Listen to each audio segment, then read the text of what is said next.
دی ستا جفاوي لیدلې زما دې دا سترګې ړندې سي ستا پر پړو مې پوټولې زما دې دا سترګې ړندې سي یم د ژبې مار خوړلی د سینې زړه مې خوږېږي دا مار ما ځان ته ساتلی د سینې زړه مې خوږېږي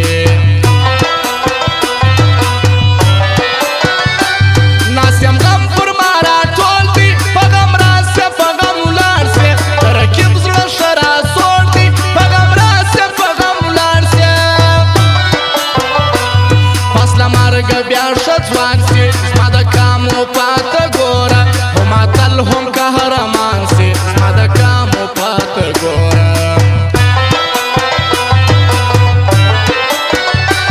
ورځه ښې چارې مجبور یې د وفا تمه دې نه کړم ته د خپل حاجت مزدور یې د وفا تمه دې نه کړم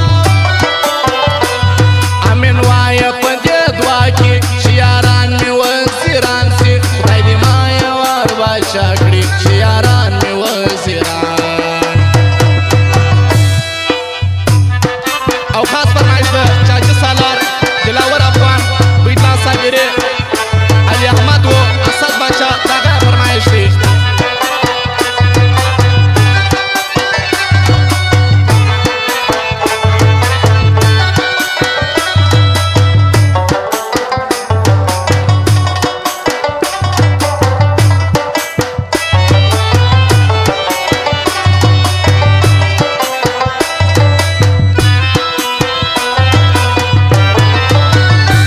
سترګې سرې نه یم بېغمه تسلي ورکوم زړه ته ستا د ښې ورځې په تمه تسلي ورکوم زړه ته د اسمان د ستورو شماره زما تر وس تېر سوې ستومان سوم ای د غټو خلکو یاره زما تر وس تېر سوې ستومان سوم ما به بیا ځان ته محتاج کړې بیا یې ځان دې سینګار کړی را بدل به بیا مزاج کړې بیا یې ځان دې سینګار کړی لره کې به دوستي غواړي ناداني دې ورپسې سي د دښمن سترګو ته ژاړي ناداني دې ورپسې سي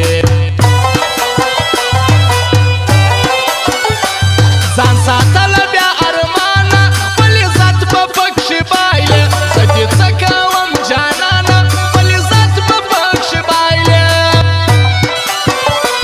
د هر چا خپله مرضي ده ځکه باک نه پکومه بې ثبوته بدنامي ده ځکه باک نه پکومه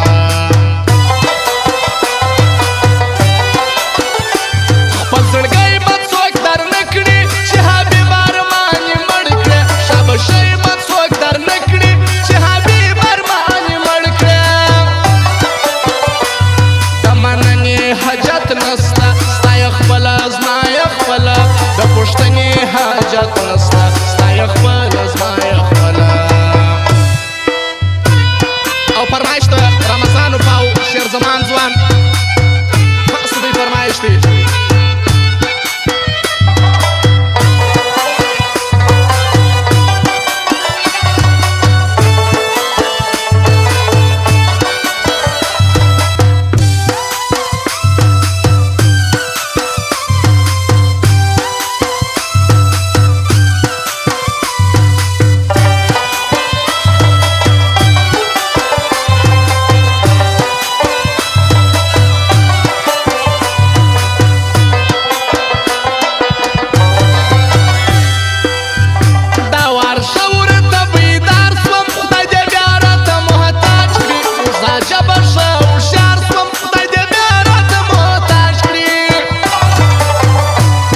غیبت می نه مړیږي ای زما په نوم مشهوره له راستي می نه شرمېږي ای زما په نوم مشهوره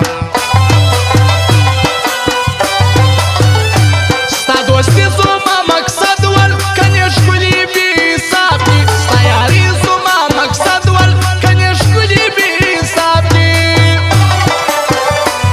مینه مینه می ویله اخر دا دوی میینه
د